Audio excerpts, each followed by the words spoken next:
Vamos dar continuidade agora com o pensamento de Francis Bacon, né? Francis Bacon, ele foi um pensador inglês, mais ou menos não, do mesmo tempo de Descartes, né? Ele viveu em 1561 e foi até 1626, ele nasceu também no século 17, assim como Descartes, né? Então, a teoria de Bacon, ela vai refigurar toda a ciência moderna. O método dele é o método indutivo empírico. O que é isso? Indutivo, quer dizer, indutivo tu vai analisar casos individuais até chegar nos casos universais, né? E empírico porque ele ia partir de experimentos, ele ia partir da experiência. Empiria quer dizer experiência, por isso que era chamado método indutivo empírico, né? E o critério de verdade dele era baseado na experiência. Bacon, ele escreve uma obra chamada Novo Órgão, porque Aristóteles escreveu o órgão, e ele escreve Novo Órgão em crítica ao trabalho da antiguidade, né? Principalmente o de Aristóteles, porque ele dizia que os gregos, eles estavam muito preocupados, os filósofos da antiguidade ficaram muito presos nos problemas metafísicos, nos problemas de Deus, nos problemas do ser. E ele disse que era importante agora pensar no método objetivo, no método claro, né? Ele também estava preocupado em dominar a natureza, pensando num progresso da humanidade, né? Era isso a sua proposta. Então, esse método viria a ajudar a humanidade, que ele também estava muito preocupado com o progresso da humanidade. Então, para o Bacon, quanto mais casos individuais você estudasse, você analisasse, mais assertivas universais você teria condição. Então, a teoria dele é chamada a teoria dos ídolos, né? O que são ídolos? Estes ídolos, ele fala que são pré-noções, que são entraves que vão atrapalhar o andamento do método científico, né? São os pré-julgamentos que o sujeito traz, que isso aí simplesmente atrapalha, são tendências ao erro, ele diz assim, são tendências ao erro. Então, ele divide essa teoria em 4 ídolos, né?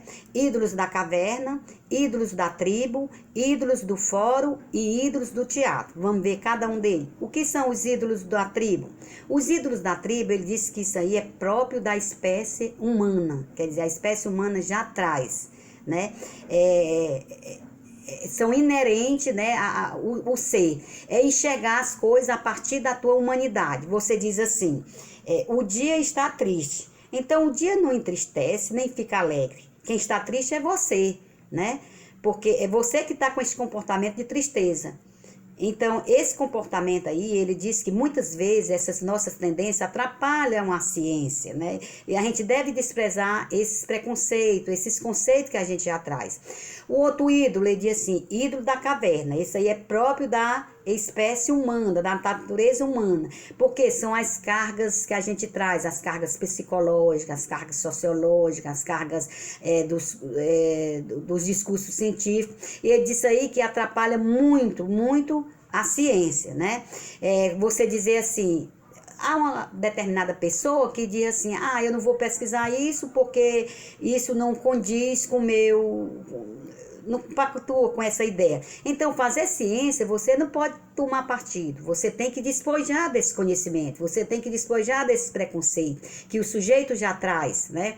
Então, isso aí é um grande atropelo ao método científico, certo? O outro ídolo do fórum. Esse ídolo do fórum, ele fala do problema da linguagem, problema de comunicação, que isso aí também vai atrapalhar muito. O médico, no exercício do seu trabalho lá, fazendo uma cirurgia, ele pode dizer assim, traga aí esse trem. O que é esse trem? Esse trem pode ser o bisturi, né? Então, ele tem que usar uma linguagem rigorosa, porque a linguagem do método científico, ela tem um rigor, né? Ela tem que ser objetiva, ela tem que ser clara, não pode haver esses maus entendimentos. certo? E o outro ídolo, ele fala ídolo do teatro, como o nome já está dizendo, é fazer encenações, né? É as pessoas usar de discurso camuflado, que demonstra muitas vezes uma verdade, mas uma verdade aparente. E muitas vezes essas conclusões, elas se cristalizam.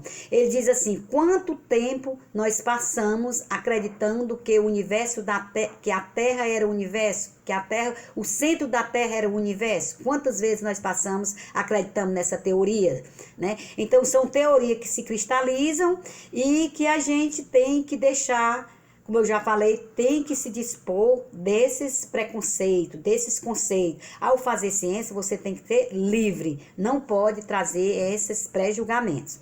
E também o método dele, ele fala de 4 etapas do método dele, né? Que é a experiência,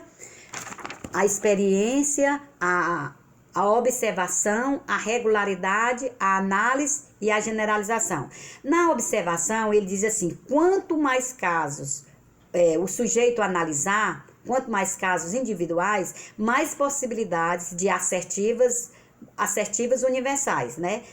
Terá mais essas possibilidades de ter essas assertivas universais, né? E a regularidade, com que regularidade acontece ali? Você analisa e dali você pode tirar a lei geral. Gente, esse método é muito parecido com o nosso hoje em dia no meio acadêmico, né? Como você usa a experiência, você observa, depois você vai ver se aquilo dali há uma regularidade naquilo dali para você criar a sua teoria. Então é um método muito parecido, o método Baker é muito usado hoje em dia no nosso meio acadêmico. Mais ou menos isso que a gente queria falar sobre o Bacon, né? Tá bom, muito bem e obrigada.